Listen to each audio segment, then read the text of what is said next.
se ele tá um... Droga. 46. Por isso que você saiu? Yeah, 46. Deixa eu fazer você com ele. Que dela, garoto. Ah, olha que saiu daqui. Ela é muito fofa, gente. Eu não vou falar que você falou nada, não. Ó, nada, ela é não. branquinha, Eu vou como comprar se isso pode aí. ver. Ó, Sei lá, muito depois eu linda. vou ver. Eu acho que é garota, olha. Eu acho que é garota. A boca dela é a coisa mais linda do mundo. Gente, perfeita. Perfeição de boca. Do pão. Ai, Brena, qual é o nome dela mesmo, Brena? Beijo. Ai, gente, que coisa mais linda.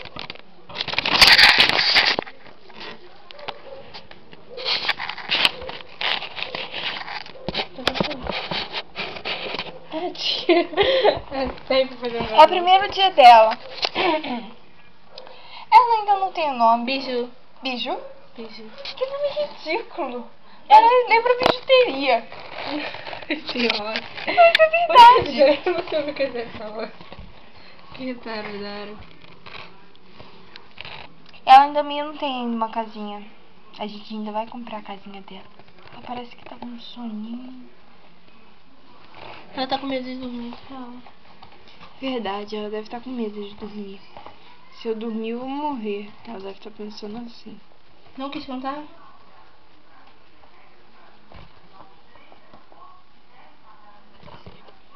Ela tem umas patinhas tão roedoras. Ai!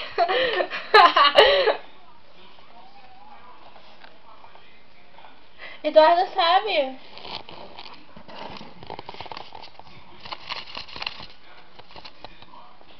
Tá. Eu tô segurando ela de leve. Pode ficar despreocupado.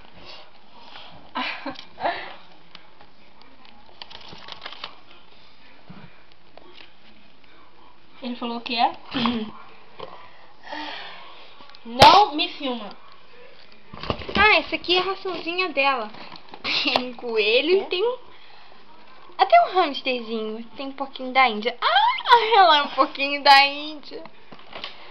Bunny Bunny. Caraca, vocês Delícias só brigam. da horta.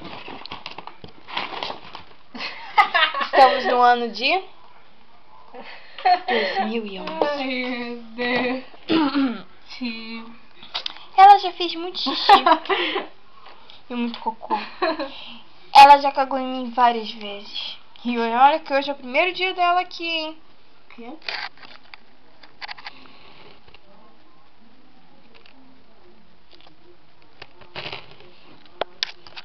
Ela tá quietinha, em silêncio.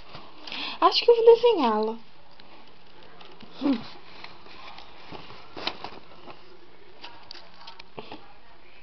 Tá, agora eu vou tirar algumas fotos dela.